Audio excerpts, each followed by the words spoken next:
ಜಿ5 ಇರುವಾಗ ನೀವು ನಿಮ್ಮ ನೆಚ್ಚಿನ ಶೋಗಳನ್ನ ಎಂದಿಗೂ ಮಿಸ್ ಮಾಡಿಕೊಳ್ಳುವುದಿಲ್ಲ. ಅದು ಸಂಪೂರ್ಣ ಉಚಿತವಾಗಿ.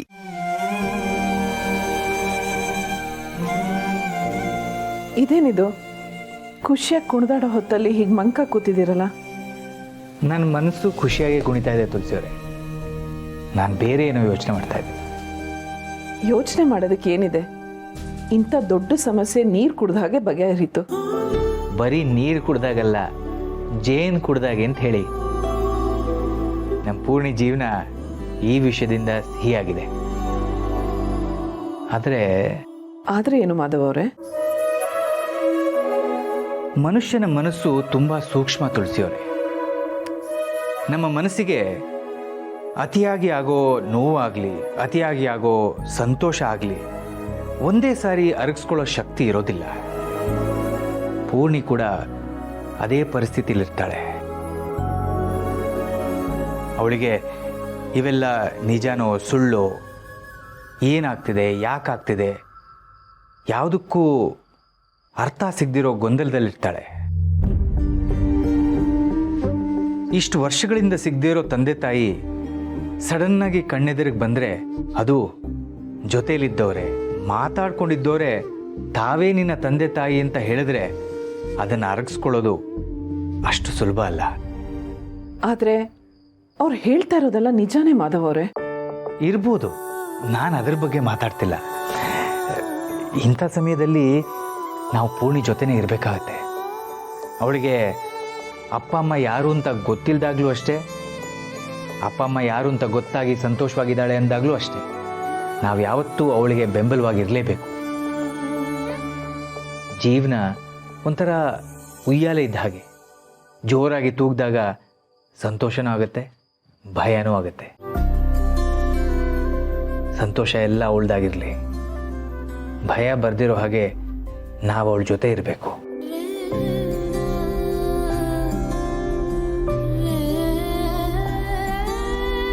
ಯಾಕೆ ಹಾಗೆ ನೋಡ್ತಾ ಇದ್ದೀರಾ? ಎಲ್ರ ಮನಸ್ಸು ಎಷ್ಟು ಸೂಕ್ಷ್ಮವಾಗಿ ಅರ್ಥ ಮಾಡ್ಕೋತೀರಾ. ನಾನು ನಿಮ್ಮ ಮನಸ್ಸಿಗೆ ಹತ್ರ ಆಗಿದ್ದಕ್ಕೆ ಖುಷಿ ಆಗ್ತಾ ಇದೆ. ನೀವು ಅಷ್ಟೇ. ನೀವು ಎಲ್ಲರೂ ಎಷ್ಟು ಪ್ರೀತಿಯಿಂದ ನೋಡ್ಕೋತೀರಿ. ನಿಮ್ಮಂಥವ್ರ ಪ್ರೀತಿ ಪಡೆಯೋದಕ್ಕೆ ನಂಗೆ ತುಂಬ ಖುಷಿ ಆಗುತ್ತೆ.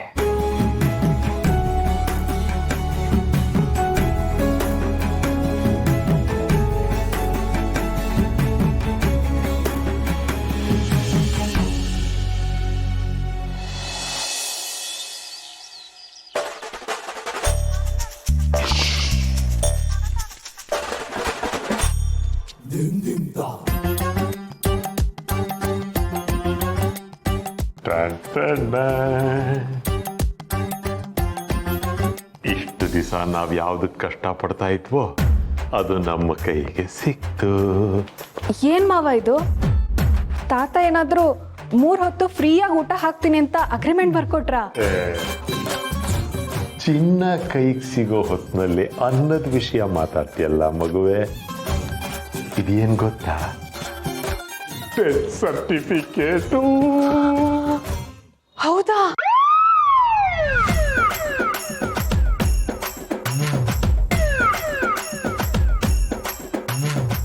ಅಯ್ಯೋ, ಕೊನೆಗೂ ಸಿಕ್ಬಿಡ್ತಾ? ಸತ್ಯ. ಇದು ಒಂದು ಕೈಗೆ ಸಿಕ್ತಲ್ಲ, ಇನ್ ನೋಡ್ತಿರು. ನಿಮ್ ತಾತ ನನಗೆ ಊಟ ಹಾಕೋದೇ ಬೇಡ, ಈ ಮನೇನ ನಿನ್ನ ಹೆಸರಿಗೆ ಮಾಡ್ಕೊಂಡ್ಬಿಡೋದು, ಆಮೇಲೆ ಬ್ಯಾಂಕಲ್ಲಿ ಅಡ ಇಟ್ಟು ಸಾಲ ತಗೊಳ್ಳೋದು, ಹೊಸ ಬಿಸ್ನೆಸ್ ಶುರು ಮಾಡೋದು. ಆ ದುಡ್ಡು ತಗೊಂಡು ಅದನ್ನೆಲ್ಲ ಸೈಟ್ ಮೇಲೆ ಹಾಕಿ ಒಂದಕ್ಕೆ 4ರಷ್ಟು ಲಾಭ ಮಾಡ್ಕೊಳ್ಬೋದು. ಇನ್ಮೇಲೆ ನಿಮ್ ತಾತ ಏನ್ ನಮ್ಗೆ ಊಟ ಹಾಕೋದು? ಇನ್ಮೇಲೆ ಏನಿದ್ರು 5 ಸ್ಟಾರ್ ಊಟ ತರ್ಸೋದು, ಊಟ ಮಾಡೋದು, ಊಟ ತರ್ಸೋದು, ಊಟ ಮಾಡೋದು. ಅಯ್ಯೋ ಮಾವ, ನನಗೆ ಅದನ್ನ ನೆನೆಸ್ಕೊಂಡ್ರೆ ಖುಷಿಲಿ ಕುಡ್ದಾಡ್ಬಿಡ್ಬೇಕು ಅನ್ಸ್ತಿದೆ. ಆದ್ರೆ ಇದೆಲ್ಲ ಆಗೋದು ಯಾವಾಗ? ಆಗತ್ತೆ.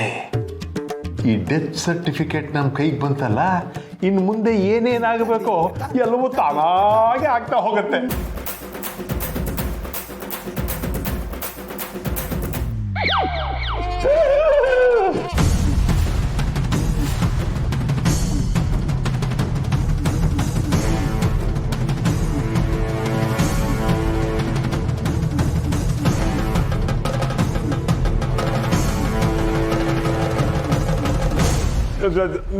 ನೀವು ಯಾವಾಗ ಬಂದ್ರೆ? ನಿಮ್ಮ ಜನ್ಮಕೃಷ್ಣ, ನಿಮ್ಮನ್ನು ಮನುಷ್ಯರು ಅಂದ್ಕೊಂಡಿದ್ನಲ್ಲ ನಾನು. ಮನುಷ್ಯರಲ್ಲ, ಮೃಗಗಳು. ಇಂಥ ಕೆಲಸನ ಮಾಡೋದು. ನಾವೇನ್ ಮಾಡಿದ್ವಿ? ಏನು ಮಾಡಿದ್ವಿ ಅಂತ ಕೇಳ್ತಾ ಇದೀಯ? ಹೇಳ, ಏನು ಮಾಡಿದ್ರಿ ಅಂತ.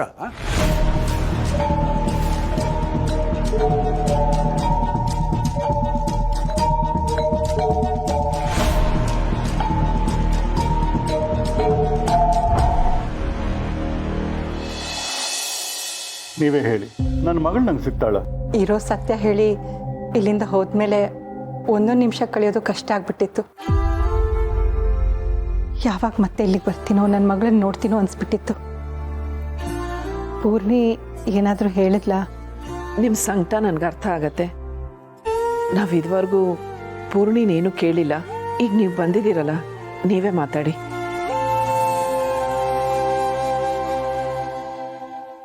ದೀಪಿಕಾ, ಪೂರ್ಣಿನ್ ಕರಿ.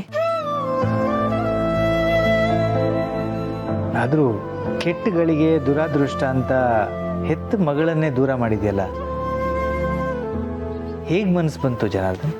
ತಪ್ಪು ಮಾಡುವಾಗ ಮನಸ್ಸು ಕಲ್ಲಾಗಿರುತ್ತೆ. ಆಗ ನಾನು ಮನುಷ್ಯ ಆಗಿರಲಿಲ್ಲ. ಅವತ್ತು ಮಾಡಿದ ತಪ್ಪಿಗೆ ಇವತ್ತು ನಾನು ಹೊಂದ್ಕೋತಾ ಇದ್ದೀನಿ.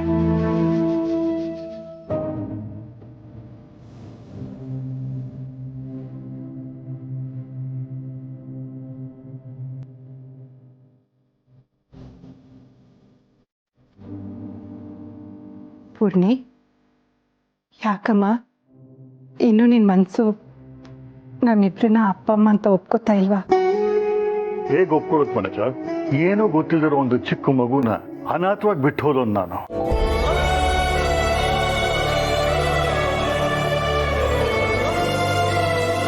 ನನ್ನ ಮೇಲೆ ಅವಳ ಕೋಪ ಇದ್ದೇ ಇರುತ್ತೆ ಅಲ್ವಾ ಪೂರ್ಣಿ? ನೋಡು ಮಗಳೇ, ನೀ ನನಗೆ ಏನು ಶಿಕ್ಷೆ ಬೇಕಾದ್ರೂ ಕೊಡು, ನಾನು ಕೊಂದುಬಿಡು. ಆದರೆ ಒಂದೇ ಒಂದು ಸಲ ನನ್ನ ಅಪ್ಪ ಅವಳನ್ನ ಅಮ್ಮ ಅಂತ ಒಪ್ಕೋ.